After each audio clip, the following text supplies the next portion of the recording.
Hello guys, welcome to 5th generation hobby shop and welcome to another unboxing and testing. Yan, meron tayo ngayong bagong unit. Isang airgun rifle po. This is brake barrel po.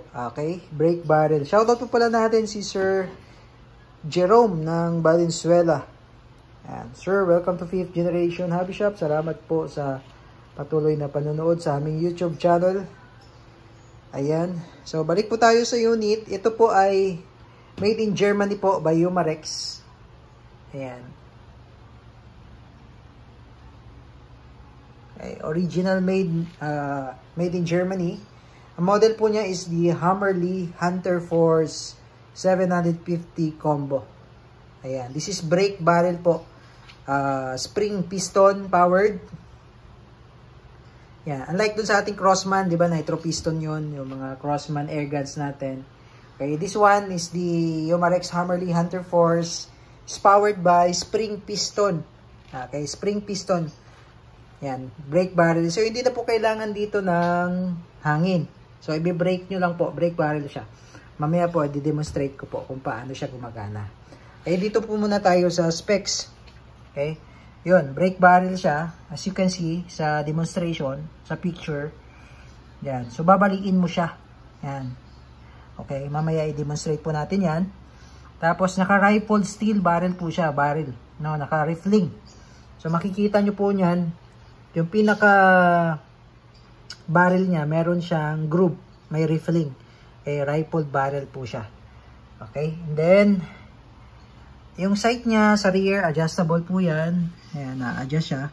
Tapos, naka-fiber optic sight na siya. Ayan, makikita nyo po yung sight niya sa rear. Na-fiber optic siya na green. Tapos, sa front, naka-fiber optic sight siya na red. Tapos, meron siyang guard. Ayan, so, madali siyang sipatin kasi kitang-kita, malinaw. Naka-fiber optic sight. Tapos, meron siyang manual safety, of course. And then, shock absorber, recoil pad. Ito po yun. So, rubber siya, rubber. Rubber yan, rubber. Kagandahan nito, wood stock po siya. Ito, kahoy po talaga to. Yan, kahoy yan, original wood. Yan, wood stock. Yan.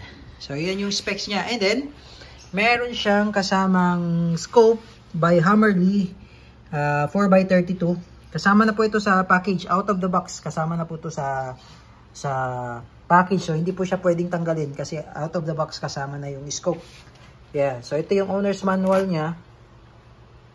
And this is made in Germany po. Ito po siya. Hunter Force 750. Yan. Yung pangalawa na yan. Okay. Then, may kasama siyang maintenance manual. Okay. And for a limited time lang po, for a limited time, may kasama siyang Gamo Red Fire Performance. Yan. 125 shots pointed, caliber 177, 0.51 grams or 7.57 grains. Ayan. So may kasama na siyang isang lata for a limited time lang po ito. Limited time. Ito yung kanyang bala. Ayan. 177. Pointed siya. So, yan yung bala niya. Limited time lang po. Kasama po ito sa package for a limited time lang. Ayan. So, caliber 177. Hammerly Hunter Force 750 combo by Umarex. Made in Germany po yan. Made in Germany. Ayan. So, ito pala yung kanyang safety. Yan yung safe. Yan yung fire. Ayan. Okay. So, ito yung scope. Nakasama 4x32. Ayan. By Hammerly. So, pwede nyo namang i-upgrade kung gusto nyo magpalit ng scope. Napapalitan ng scope to. Ayan.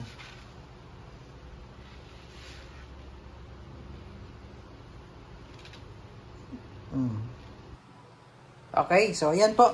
Ite-testing po natin yung unit. Ang ganda ng sight niya, oh. Naka-fiber optic na siya. Yan. So, po pwede namang walang scope. Malinaw yung ano niya eh, malinaw yung sight niya dahil naka fiber optic sight na. Okay, so ganito po ang paglo-load nito. So, again, ulitin ko po, hindi na po siya kailangan ng CO2. Hindi po siya PCP. This is brake barrel. Maganda siya sa probinsya, lalo na mahirap magpakarga ng hangin, mahirap maghanap ng hangin. So, ito, ibe-brake nyo lang dahil spring piston powered. So, ibe-brake nyo lang siya and then you're good to shoot. So, ganito lang yan. Brake. Ayan, ito yung barrel niya. Ayan, makikita kaya natin. Tingnan natin kung makita ba. Ayan, so ayan yung sinasabi ko po na riffling. Ayan, napapansin nyo po yung kanyang barrel. Ayan o. Diba may groove? Yun o. Ayan, kaya pag yung bala, paglabas dyan sa barrel, umiikot yun ng mabilis. Ayan, umiikot yun ng mabilis. Ayan. So, ito yung bala na gagamitin natin. For a limited time, may kasama siyang Red Fargamo 177. Ayan. Walan tayo na isa. Tapos, load.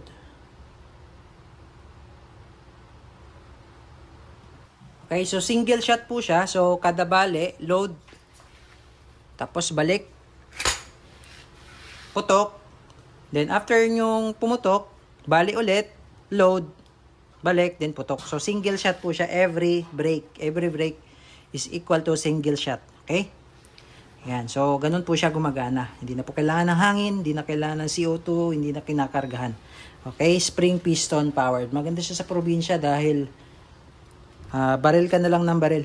Bala na lang ang gagastusin mo. No? Bala na lang bibilin. Okay? So, testing po natin.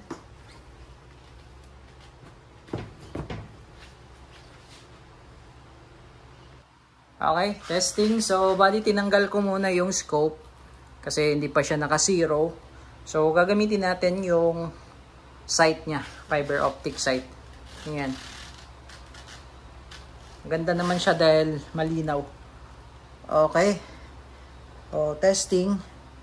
Ang gamit po natin yung Red Fargamo. Okay. And firing.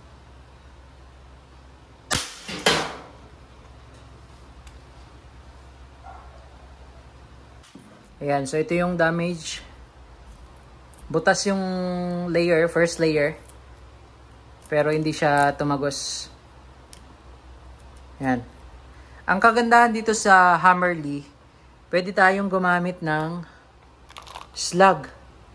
Ayan, this is .177 caliber din by H&N. Ayan, slug siya, slug. Ito yung itsura niya. Yan. Yan yung slug. Buo yan, buo. Yan, caliber 177. So, testing natin sa Hammerly to.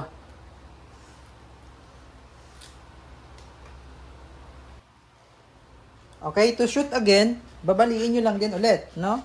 Babaril kayo ulit. Bali lang. Yan, ganyan. Tapos, load tayo ng slug. Slug naman ang gagamitin natin. Slug. Ayan. Ayan. Mas mabigat ang slug.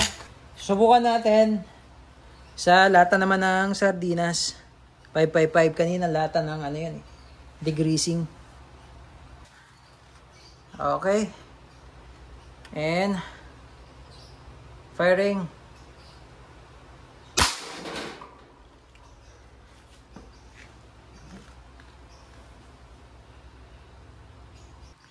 Ayan, ayan yung damage. Entry, exit. So, tagos siya sa lata ng sardinas using the slug HP. Ayan. So, lagyan lang natin ng markings. Tapos, susubukan natin ulit sa Red Fargamo. Ito yung target natin.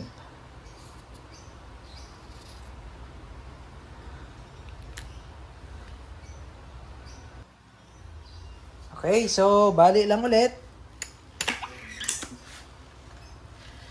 Then, load ng pellet, Red Fargamo.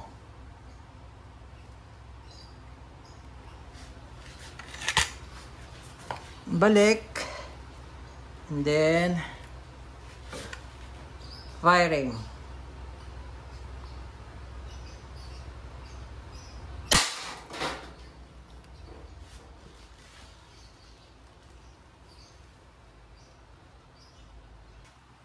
Ayan yung damage. Nasa baba yung tama ako. Ayan. Entry. Exit. Mapa red fire gamo at saka yung slug. So, ito yung slug. Ito naman po yung red fire na pointed. Ito buo kasi ito. Ayan. Caliber 177.